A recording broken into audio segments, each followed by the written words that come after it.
Hi, Acu friends. This is Jenna and Nicole with How the Heck Babes, and we are here today to talk about Qigong, which Nicole is so much better than I am at. And actually teaches community classes and has done a few tutorials here on How the Heck Babes. And I'm going to be asking her a few questions. And to start, I just want to say, can you talk to us about how to correctly pronounce it? How do you spell it? I feel like it's such a new word for so many people. Yeah, of course. So it's pronounced Qigong. And spelling is a weird thing with Pinyin because there is no alphabet in Mandarin.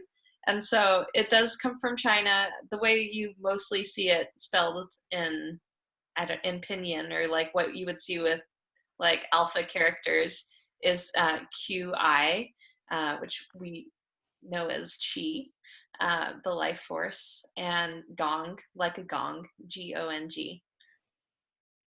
Thanks. Okay, that's going to help. Like if people want to Google search it or if they want to, look into it more, that's helpful. So smart. Can you tell us a little bit about what people use this for? What benefits you've seen? Yeah, I've so with my community classes, what I've seen is that a lot of people who maybe have injuries, past injuries, will come and try qigong just because maybe like your knees aren't in the best shape ever and you're in your 70s and training for a half marathon is no longer an option for you, but you still want to stay active and fit and get your blood flow going. Um, Qigong is great for that because there are so many different forms. Almost anything could be modified so that if your balance isn't great, maybe you have Parkinson's, you could use a chair and sit and do most of the movements and still get the same benefit out of it. Um, Instead of doing something super intense and feeling like you're doing it badly or you're hurting yourself because you're trying to do something to feel better and you're actually like putting more strain on your body. So I love Qigong just because it is a really great workout. Like I will leave and like my upper limbs and my abs will have gotten a good workout, but you're not putting any huge strain on your joints. Yeah, I mean, I my experience with Qigong has been leaving some of those classes like really sweating and having like I didn't feel like I should be as winded as I am. And I mean, one of our professors in school was what in her 60s or something, and she would crush all of us in terms of qigong fitness. No, And I feel like she looks like she's in her 30s and she somehow has a grandchild. I guess that's the one benefit of qigong. Anyway, can Eternally we youth. talk? We're throwing around the word qi a lot, and I feel like we do in the acupuncture world, and we sometimes will forget that non-acupuncture world folks have no idea what we're talking about, and it's kind of odd. Can you just a little bit talk about what qi is and how it relates to qigong? Oh man, that's like such a good question. And also, I feel like so complicated from an outsider's view because we do talk about it so much for acupuncture treatments and in Qigong. Um, but for to describe it to an outsider, I would say maybe like Qi is like at the at the root of it, it is your life force. We can think about it in Western terms as like blood circulation and like energy going through your body. Uh, and what I like to tell people in Qigong, like you're just kind of noticing the energy like in your body and like giving more awareness and being more mindful towards what's already happening anyways. Like all of us have beating hearts that are like sending blood to all of our limbs, um, and that energy is already flowing through our meridians, our blood vessels, our different channels, and chi is always doing its job. But with qigong we're just kind of bringing awareness and like just kind of like loving attention towards like, oh man, like this is going from my torso all the way into my hands, and now maybe you feel like a slight little buzzing feeling around your hands or your limbs, and half of that is just awareness that chi is there. And I found that in Qigong, just like bringing awareness to parts of your body that might be in pain or that you want to work on can do amazing things. Just like being like, oh, hey arm, like my deltoid hurts, and just like sending awareness here, and maybe doing exercises that help strengthen and stretch. Um, Mindfulness is a huge part of it. I love that concept of actually paying attention to where things hurt, because I think so often we want to ignore it. You know, we want to be like, just don't pay attention to it, it's going to go away. And so I think it's one of the quotes, I don't know where we heard it, is where attention goes, energy flows. And Mm-hmm. so I think it sounds like a really cool way to actually flip what we're normally doing, trying to ignore the pain away and actually focus in and be curious about the sensation.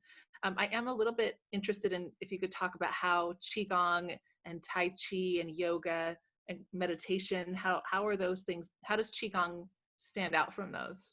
Yeah, I feel like there should be like a Venn diagram of like all those things. Yeah. And all of those, I feel like mindfulness is kind of at the center of that Venn diagram. So all of those practices are wonderful, and mindfulness based practices.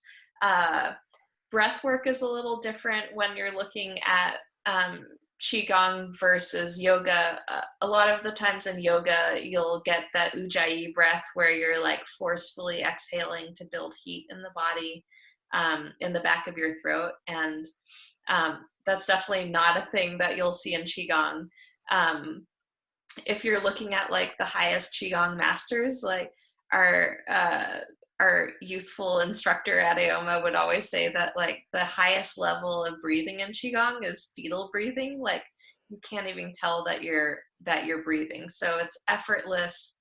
Like air is just like coming in and going out. It's not forceful. Um, and so like you're guiding your breath maybe to like a deeper area of your torso and your lungs. You're trying to guide new like air chi into your body through your breath all the way down to like your stomach area, but it's not anything forceful like maybe you would hear and like be able to tell from an outsider's perspective as like in yoga.